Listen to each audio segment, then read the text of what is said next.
Hello दोस्तों, कैसे हो आप सब। स्वागत है आपका एक और नई कहानी में, जहां होगा मजा, मस्ती और वो भी एक जबरदस्त वीडियो गेम प्ले के साथ।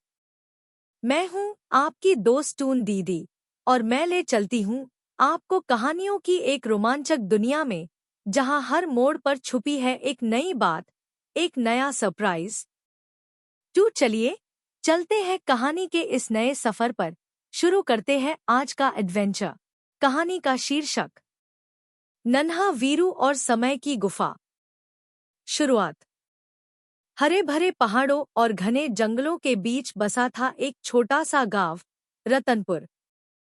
रतनपुर के लोग खुशहाल और शांतिप्रिय थे, लेकिन गांव के बच्चों के बीच एक नाम सबसे अलग था, वीरू। वीरू सिर्फ 10 साल का था, लेकिन उसका दिल शेर जैसा और दिमाग बिजली जैसा तेज था। गांव में कोई भी समस्या हो, वीरू सबसे पहले मदद के लिए तैयार रहता। एक दिन दोपहर को, जब सूरज बादलों के पीछे छुपा था और हवा में अजीब सी ठंडक थी, वीरू अपने दोस्तों के साथ नदी किनारे खेल रहा था।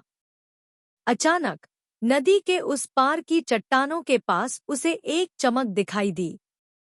चमक इतनी तेज थी कि वह बाकी बच्चों को छोड़कर अकेला ही उसकी तरफ दौड़ पड़ा।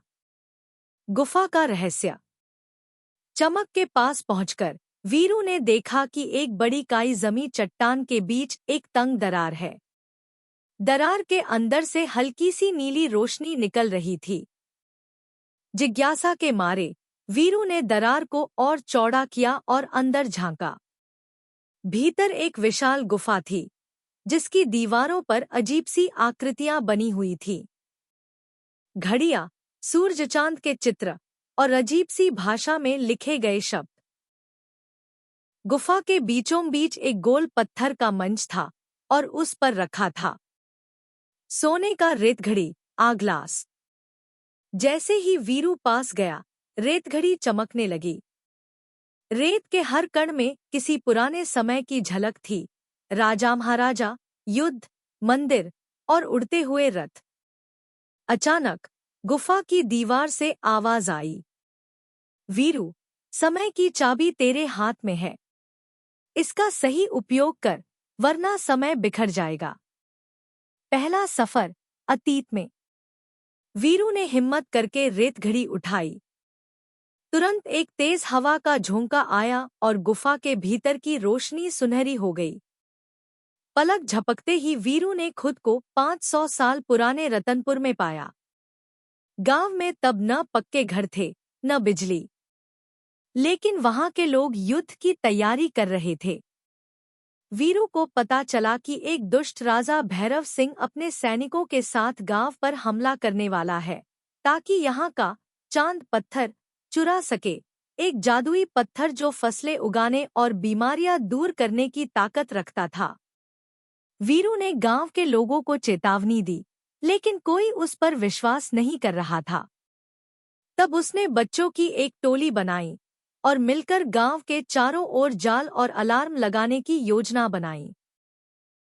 हमले वाली रात, जैसे ही भैरव सिंह के सैनिक आए, वीरू और बच्चों ने ढोल पीटकर, मशाल जलाकर और लकड़ी के रोलिंग ट्रैप छोड़कर हमला रोका।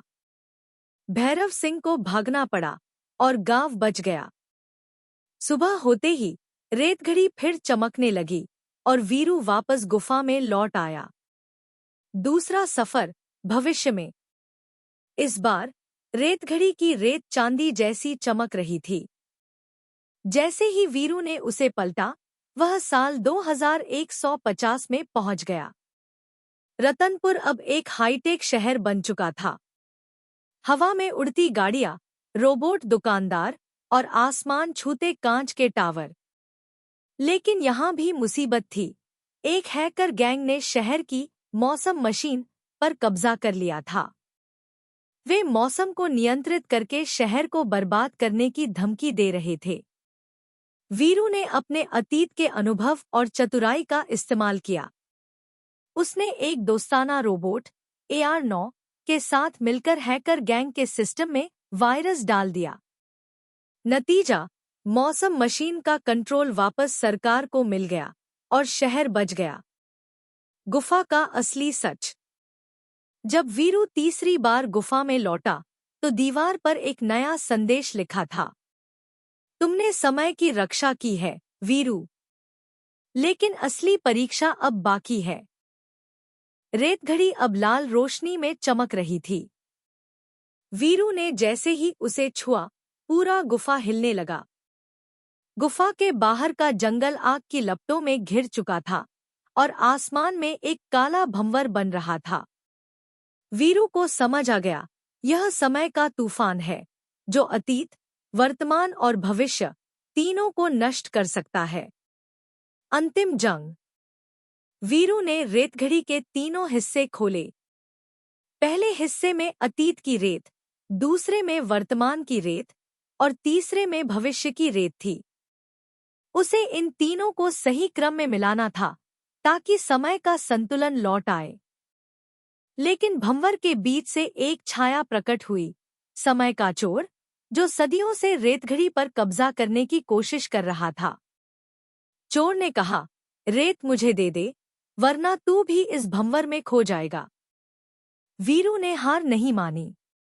उसने अपनी तेज चालाकी से चोर को गुफा के जाल में फंसा दिया और रेत को सही क्रम में मिलाकर रेतघड़ी को घुमा दिया। भंवर गायब हो गया, आग बुझ गई और आसमान फिर नीला हो गया। घर वापसी और रहस्य का वादा। जब वीरू जागा तो वह अपने गांव के नदी किनारे था, जैसे कुछ हुआ ही न हो। लेकिन उसकी मुट्ठी में वही सुनहरी रेतघड़ी थी। बस अब वह साधारण दिख रही थी। वीरू मुस्कुराया।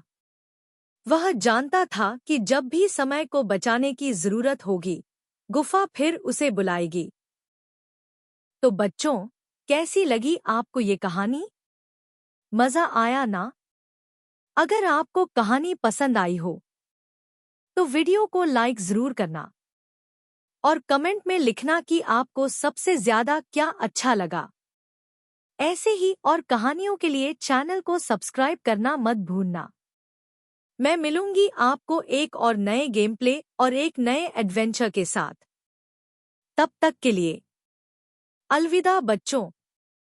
खुश रहो, मुस्कुराते रहो और सपने देखते रहो।